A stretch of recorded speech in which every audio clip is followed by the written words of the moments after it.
Thank you everybody for joining our what we're calling our inaugural webinar here. We're super excited that you joined. Thank you for your time. Today we're going to be reviewing the California HVIP process. My name is Jensen. I'm the Western Region GM for here at Harbinger.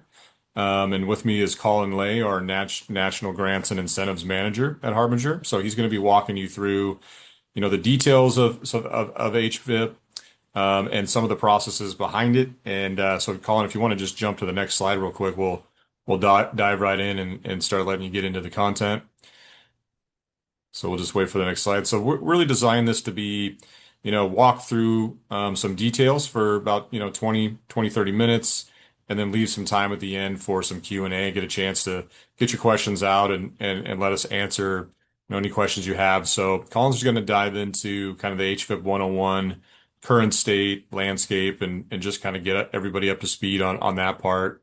And then we'll really dive into the kind of the meat and potatoes of it, of the voucher navigation process, kind of how to secure funding, what we're seeing, some of the challenges fleets have, and try to answer your questions there. And then Colin will go over a little bit of kind of that fleet strategy and TCO piece, and what really kind of goes into that when you're really doing a full evaluation of not only leveraging HVIP but adopting EVs in your fleets. And then of course we'll leave some time for some live Q&A. So with that, we'll go ahead and let Colin dive in and introduce himself and get going. Hey, thanks, Graham. So yeah, as Graham mentioned, I'm the National Grants Incentives Manager here for Harbinger. Basically, my job is to apply for our eligibility as an OEM to sell these vehicles into programs across the nation, one being HVIP. There's a handful of others that we'll talk about in a later webinar series. But a lot of the important information you need to know is stored here. A lot of my job is basically education. So educating, the public, customers, dealers, everyone, even the agency, how their programs will work, and how to improve them and make sure our customers and everyone can access the funds in an easy way. So we have the poll that's going through right now. We had some questions for you, get a little pulse on the audience. So I don't know if we have those results coming in here. Looks like a pretty healthy mix of all sorts of folks here today, which is good. Good chance Yeah. to answer a breadth of questions. Yeah, just helpful to see kind of what your fleet size is, what you're operating, and that better help us better kind of cater the content to what makes sense for you guys. But Colin, I'm it looks like seeing, there's a nice mix here. yeah, some large fleets, some small fleets, mix of public, some private. That's good. A lot of unfamiliar with HVIP, so that's great to have you in this, and we'll start walking you through, exactly how the program works. So let's dive in. So HVIP 101, back in school. Here we are. What's the program and who it's for? So what is HVIP? HVIP is a program that's been around in the state of California since mid 2000s. It was originally the Hybrid Vehicle Incentive Project, and they kind of just kept that acronym and renamed it the Truck and Bus Voucher Incentive Project. So what it is a point of sale program that reduces the upfront purchase price for customers at the dealer transaction level. So essentially, you have a purchase order that's a contingent based on receiving grant funds, and then underneath that is a line item that says minus your HVIP voucher. So we'll get into that later. It applies to all class sizes of vehicles from 2B through 8 for zero-emission trucks, buses, and vocational vehicles.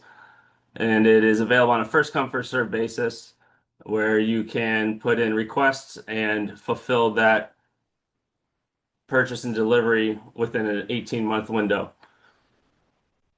Yeah, just a So, just a quick comment. I think it's a point, a real, the bullet point there is it's a point of sale, voucher.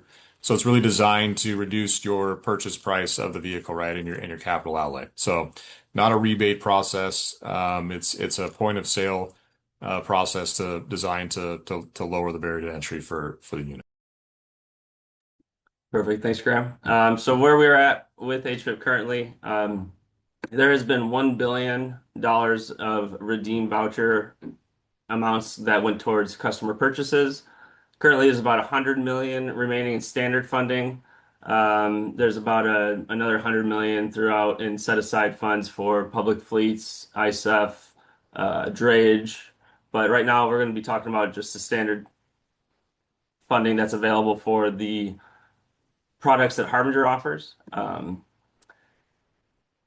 So that funding, I just mentioned varies across those categories and the rules change throughout the years. So what was valid years before, you know, restricting larger fleets from participating, they are now everyone is eligible. So there's a lot of flexibility in the program as it evolves and input is given from the public domain of saying, hey, this is working or this is not working. Here's how to fix it. There's a lot of information going to CARB right now that they've been receptive to improving the program for increasing adoption of zero emission vehicles throughout the state. So that's good news for everyone. So, eligible entities. If you're located in California, you're eligible. If your fleet is domiciled and operating in California, that's great, eligible. If you're a national company located, headquartered in a different state, but you do operate and domicile in California, you are eligible. Fleet management companies are also eligible for base standard vouchers. But if you basically, say you're a fleet management company that wants to get 10 vehicles and you get the standard voucher on each one. But if you put who is going to utilize that vehicle as a small business, you can get the larger voucher. So that's something we can talk about later. And then the vehicle has to be listed on the vehicle catalog online, and that's available for everyone on, I think it's californiahvip.org. So going into voucher navigation, we'll talk about the sequence, process, and gaps that fleets encounter with, trying to make this process as seamless as possible. So what you want to know ahead of time is your eligibility and how much you can expect to receive for each vehicle class size. And what Harbinger offers is box trucks, step vans, e-vans, shuttle buses, flatbeds, work trucks, mobile offices. Um, there's not a whole lot we can't do at this point in time. We're coming out with EPTO options as well for your vocational needs. But what you need to take away from this is understanding your eligibility and based on your fleet and your annual income or annual revenue for your company. Will grant you which voucher that you're eligible for. So if you're a small business, you need to be under 20 vehicles in your fleet. That's vehicles between class 2B and 8, under 20, and then under 15 million in annual revenue. That will grant you 130 up to 160,000. So obtaining a voucher, it's really a customer and dealer relationship. The customer receives that point of sale discount from the state at the time of sale. The dealer is the one that will be redeeming that voucher at a later date once that vehicle is delivered. So what we want to do, like we talked about, is confirm your eligibility based on everything we said earlier. Select your approved HVIP dealer. If you aren't currently working with one, we can help direct you to one. And if you have your spec in mind, talk with your dealer, get the pricing, sign a contingent PO. That contingent PO is based on receiving grant funding. So if for whatever reason you were determined not to be eligible for what you thought you might, there's some ways that you can hold back on that purchase until you determine your eligibility and finalize it and decide how to move forward. But from that point where the dealer submits your contingent PO as a request for vouchers, that's when your funding is set aside. Then they need to go through validating your information. They might ask for some more based on your, business, how long you've been in business. You might need a Secretary of State certification or registration. If you're domiciling at a residential address, you might need to provide some documentation showing how that's linked to the business.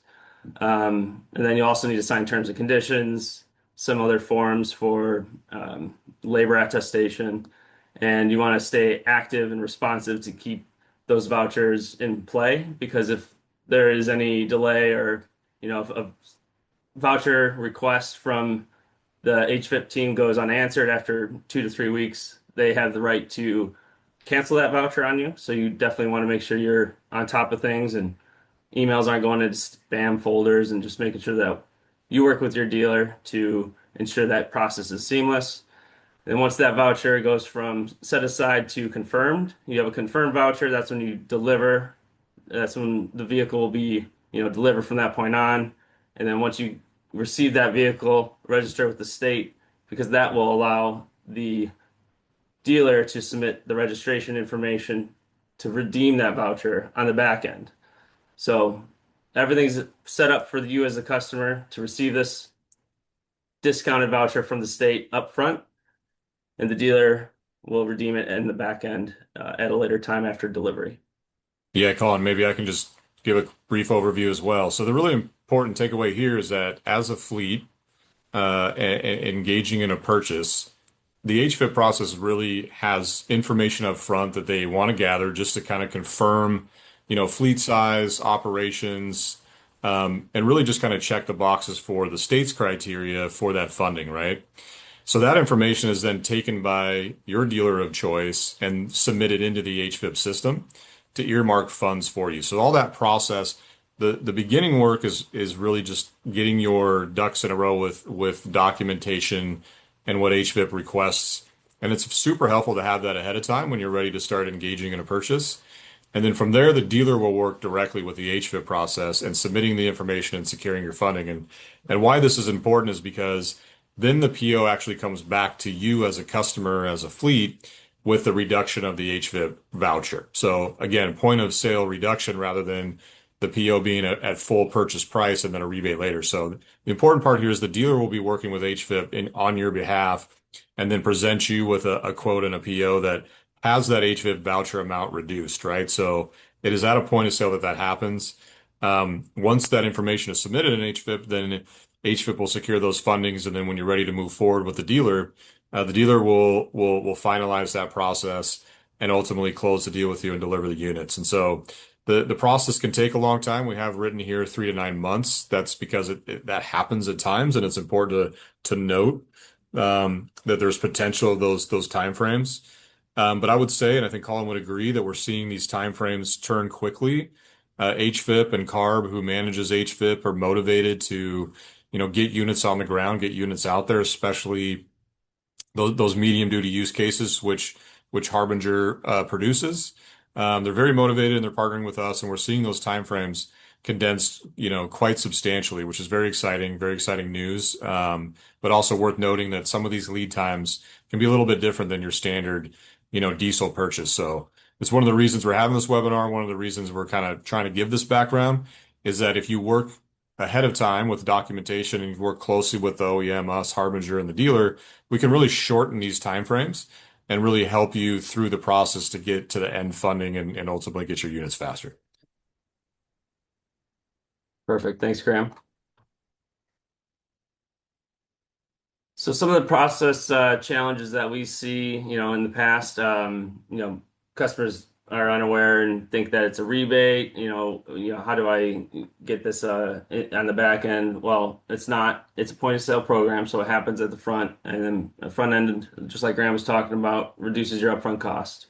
Rushing the process, we really want to have everything kind of in a row upfront, clean and submitted so that it moves quickly and be responsive. So similarly with not having a central project owner, you want someone at your company as the customer to say, I will handle this and move this to the finish line.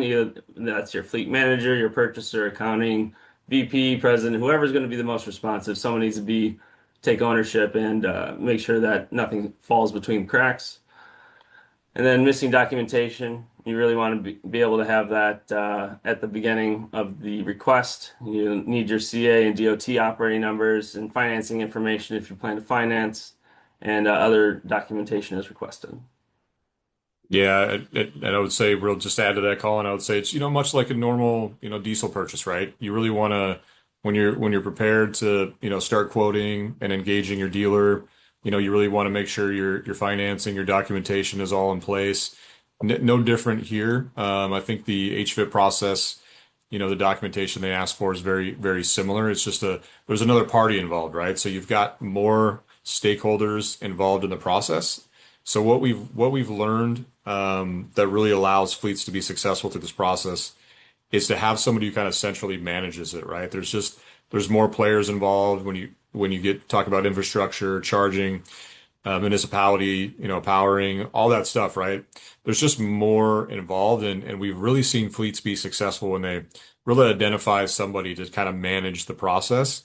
And with each iteration, it gets quicker and easier. But for those first couple times, first times engaging it, us as an OEM and the dealer work very close with you on this process. And if you have one central point of contact that's kind of managing it from end to end, we've seen a lot of success there. Absolutely. So we'll jump into some fleet strategy and TCO. This program is designed to reduce that total cost of ownership and increase your return on investment. So what we find is a lot of times you could have within a TCO within 2 years, maybe 1 year if you're a small business and you have that $160,000 voucher on a Class 6. So what comes into that is your acquisition cost.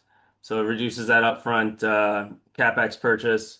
And not only can you get HVIP, but you can stack with other state and federal programs out there. There's a Section 179 is a federal program that allows you to basically deduct that full purchase price from your tax liability. I'm not a tax expert, so I'd say talk to your CPA on that.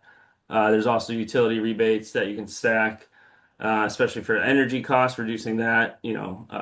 Programs will allow you to have reduced energy um, consumption times. Essentially, you aren't subject to demand charges.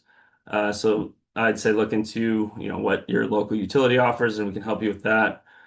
Maintenance is a big key factor here. Fewer moving parts, 100,000-mile oil changes instead of every 5 to 10, longer brake life, and you have a 10-year warranty covering your batteries and powertrain from Harbinger. Duty cycle fit, you want to make sure that this vehicle is going to operate and continue to make you money, driving your business revenue. We have a vehicle options available for class 4, 5, and 6 from any of your needs, essentially up to vocational opportunities. So talk with our team to see what vehicle specifically fits your needs. Residual and resale. There is an emerging secondary battery electric market. There's programs that offer, funding for new purchases of used vehicles. WAZIP is one that's coming out at the end of this year month that will provide up to half the voucher amount. WAZIP is similar to HVIP, but essentially that has like a baseline of what that residual value could be if you sell it into another state. So that's something to keep in mind. And then even compliance value. If you have company ESG goals that you're looking to promote and obtain or uh, meet and even exceed, there's also some penalties you want to look at avoiding depending on, staying in compliance with CARB and making sure that you have good vehicles on the road that are clean. And there's also LCF credit opportunities, which might take an entire another webinar, but basically you can earn money based on your charging usage in the state of California. And there's other states that are doing that as well. Oregon and Washington, the whole nation of Canada. There's a whole network of LCFS credits out there that are looking to um, combine, and basically you can earn a profit based on your charging.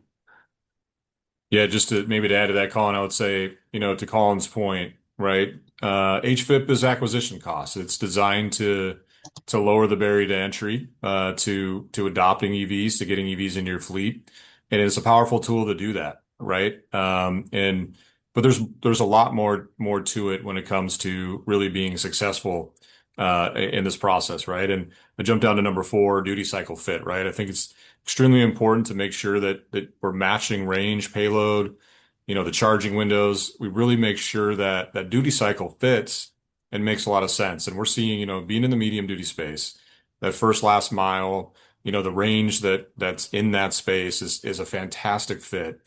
And that's really helping support, the TCO conversation. And then you get into energy costs. Obviously it's no secret the diesel's on the rise right now. The kilowatt per hour is just much more stable right now. Maintenance is reduced, fewer parts, right? We've all heard that. Residual value has been there for a long time. It's always been a question mark. How do we maintain residual value? Those are starting to stabilize. We're seeing financial institutions getting more and more comfortable with residual values, and then obviously the compliance part. So there's just so much that goes into the TCO piece, and the HVIP process lowering that acquisition cost is extremely helpful. But having those conversations up front and understanding these moving pieces and these levers is extremely helpful too. And we've found being very successful with having these conversations while we're going through the HVIP process up front, really leads to a really successful experience. Thanks for that, Graham. Absolutely. So, hammering back over towards the energy cost, I don't know if anyone's seen the news lately, but or just filled up your vehicle. March average California diesel price was $6.32. I think my head's in the way, but California, there we go. I'll move myself. California is averaging 762 for the month of April. Um, if you compare that with your yearly cost of fueling versus fueling with kilowatt hours, you could see the volatility in that gallon price per gallon. Perhaps it goes to 8. I use a quick calculation, get using a generalized 43,350 miles per year and a constant price per gallon and price per kilowatt hour to show you that you would pay essentially $8,284 to fuel. If it last year, this year it'll be an extra $100, and if it goes up another, what was it, 20 cents, or it was like 2/10 of a cent, it's only another $100. But if you're looking at comparing that with your fuel price of diesel per year, that could be significantly different in terms of $10,000 difference per year. So last year, if you use 479 all year, you're paying up to 25,000 in fuel. This year, if you're at 632, you're paying about 34,000. If it goes to 8, you might be paying 43. So switching could save you up to $34,000 at that highest mark.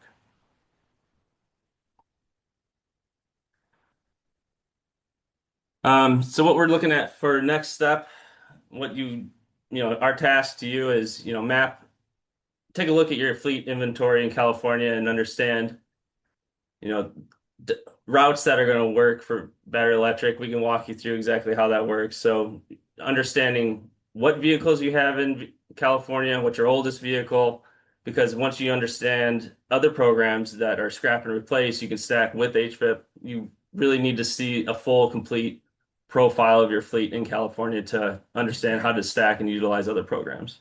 So once you have that, we could talk about that in greater detail. Um, Run a TCO on the top 5 duty cycles,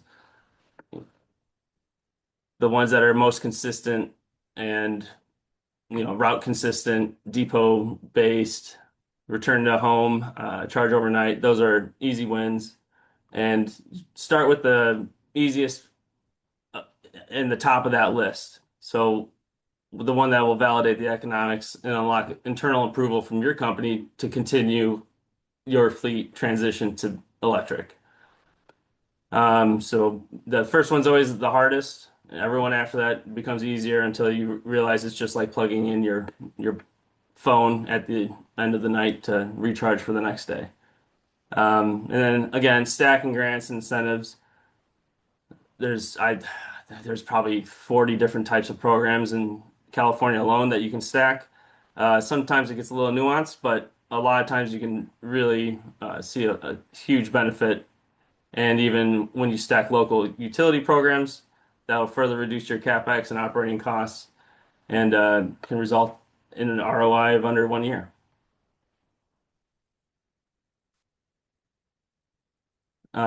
So that three Kind things of to the do same this thing. week. Kind of Yeah, the go same for it, thing Graham. here, right, Colin? Yeah, it's just, check your California fleet, which units would be eligible. You really want to make sure you're picking the best fit for your duty cycles, and then obviously engage an OEM and a dealer. So, pretty straightforward stuff for next steps. I think it's pretty obvious what what next steps would be for that. I want to make sure we have enough time for the Q&A as we've got some questions coming in here. So maybe we'll just switch over to the Q&A. First one being, what's the most common questions you get regarding HVIP? And I will say, from my perspective, it's how much uh, funding do I get? How much will my purchase price be? I think that's probably the most common question. And, if we've done our job here, I think what you'll notice is, it really depends. Depends on the spec, the upfit, the class. Is there ability to stack incentives? Can you do HVIP on top of some other stuff? Um, which is which is to say that it's a real highlights why it's important to have the conversation with us, the dealer, and really start gathering that documentation early in the process, because what we found in the past is that, fleets can be eligible for more than they thought. You can stack incentives, and we can help you determine, what outfits are the best, and what incentives you can potentially stack and get the most out of your funding.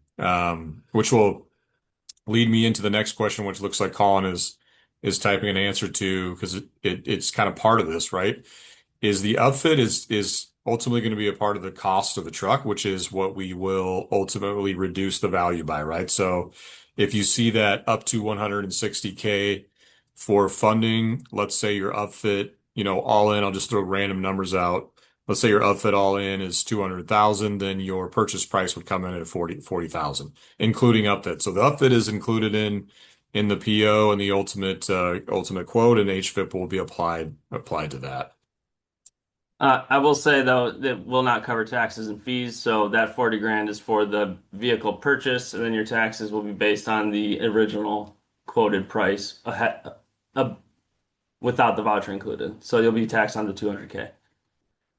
Good call out, Colin. Is there any cost to have Harbinger assist and plan your fleet incentive strategy nationwide? You're in luck. It is not. There is no cost. There is just the participation that we'd expect you to follow through with, everything we're trying to set you up with. That's my main reason for, being employed at Harbinger, helping everyone navigate how to do their fleet transition plans, how to utilize incentives, how to stack them to get the best cost CapEx in the end. So there Yeah, I'll is I'll I'll, no I'll add to that, cost. Colin. I'll sell you a little bit more. I think this is a Great. real advantage that we have. You know, Colin is extremely good at understanding, all of the process that it takes, that the deep dive stuff.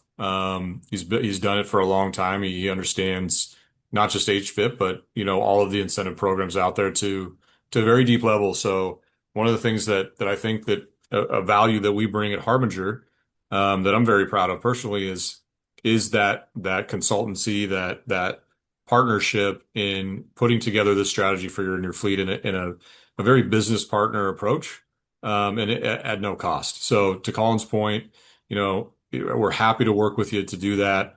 We've been very successful in guiding fleets down this path, and again, like Colin mentioned, at no cost. So really, really powerful stuff, and we've seen a lot of success in that. And the last one, is there a limit to how many vouchers I can apply for at one time? Oh, that's a dirty question. I mean dirty in terms of its nuance, and let me try to answer as best I can. Yes and no. So there is a limit for small businesses to redeem that small business voucher. You can get up to five. So that's five per funding. How do they state it as five per implementation manual rules. So like right now you can get five until they edit and update the rule book. So once that happens, maybe in September, then you're eligible for another five small business vouchers. As long as you meet the criteria at that time, it could change from the 20 fleets or 20 vehicles or under in your fleet and a 15 million annual revenue cap.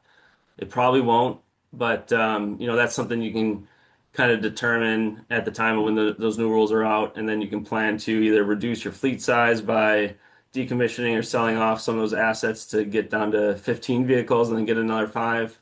Um, if you're a large fleet, there's technically they say there's 20 vouchers that you can have at one time, but I was in a lot of meetings last week with CARB, talking about the process, what's the hang up for adoption and, dealer participation, customer participation. There's a lot of issues that they think it works this way, but it actually works a different way. And they said they're open now to looking at proposals for bulk purchases. So anything over 20 vehicles, 20 voucher requests at a time. So if you were looking to try to acquire up to 100 vehicles, say this year, they would be open to looking at that and allowing you to submit that request for that much money at the first request that you make. So you wouldn't be limited to that 20. You could say, hey, we want 20 here, 20, 20, 20, or however, it's still kind of in the works. So we're working with CARB to figure that out and how they want to work through that. All right, so I'm Check the gonna Q&A here. and Michelle, thank you. What does the delivery timeline of the vehicles look like once the voucher is completed? Um, I guess that can range. Graham, you want to answer that one? Yeah, absolutely. It's a great question. Thanks, Michelle, for the question. It really does depend, right? So it depends on the spec. Again, I know it's can be frustrating to hear that same answer on multiple questions, but it's just the truth. So it can be anywhere from, a month, which is extremely fast, but that would be a unit that is either already built or on the ground, or in production. So we have a definitive build date. When we're quoting and submitting to HVIP, we can tag to that unit and move that along very quickly. All the way up to months, the normal lead times for upfits that you're used to, on your standard, your non-EV purchases. So, let's just walk through an example. You pick your spec, you find your build date, you find your upfitter, and those dates are scheduled. In the parallel and process, the HVIP process would be submitted, documentation in and funds earmarked, and then at the point of completion, the funds would be released to the dealer. So very similar process in purchasing your diesel trucks or your standard vehicles. So it really just depends. It depends on timing of the upfit, timing of the spec from a build production of the OEM, and asset availability with the dealer. So it really does also highlight kind of the importance of what we talked about earlier, which is really getting all your documentation ready and prepared as you start the conversation, so that the OEM, us, the dealer, can start to get that documentation submitted to HVIP right away, so that the HVIP part doesn't delay stuff. We have found in the past that some of the documentation with the HVIP process in parallel can hold up, getting to the final end of that transaction, and that's just not a place you guys want to be. The dealer or us wants to be, so that part is really helpful as well. So great question. Really depends, and it's really kind of the spirit too of this webinar, right? Is we want to get more and more information out there to the fleets, to the market, that as we do this process and we get better at it and we become experts with getting more and more of these units into the market using and leveraging HVIP and incentives, that we can help shorten these timelines and shorten these up a little bit.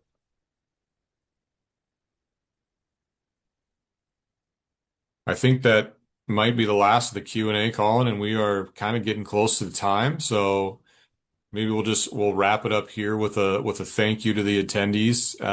This is our kind of our first iteration of a knowledge series that we're starting to launch. So we appreciate your patience and your participation. We'll get better and better as we get these things out there. But I think the important message here is that we're here to help. Colin and myself have been working directly with HVIP Carb and getting units onto the ground through this process, and through each iteration we're getting better and better, and we're in a really strong position to help support fleets. So please don't hesitate to reach out. I know there's going to be some documentation coming after this. Please don't hesitate to reach out to myself or Colin or any of the team.